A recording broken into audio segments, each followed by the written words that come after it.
আসসালামু আলাইকুম বন্ধুরা, আজকে আমরা একটি ফেলে দেওয়া বোতল দিয়ে একটি জিনিস বানাবো। প্রথমে আমরা এই স্টিকারটি উঠিয়ে নিব বোতল থেকে। স্টিকার উঠানো শেষ। এখন আমরা এখানে একটি ছিদ্র করে নিব বা ফুটো করে নিব। ছোট একটি ফুটো করে নিব, বেশি ফুটো করব না। দেখেন একটি ফুটো করে নিয়েছি।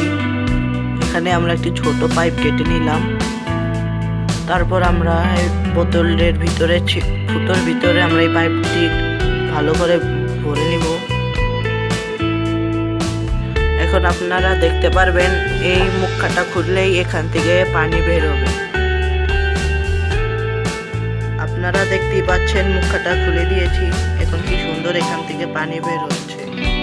দেখেন এখান থেকে মুখটা আমরা খুলে দিয়েছি, এখন কি সুন্দর পানি বের হচ্ছে।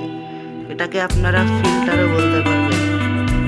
এখন আমাদের চ্যানেলটি ভালো লাগলে, ভিডিওটি ভালো লাগলে লাইক, শেয়ার এবং সাবস্ক্রাইব করে দিবেন। দেখেন পানি ফোটা পর্যন্ত এলে পানি অটোমেটিক বন্ধ হয়ে যাবে।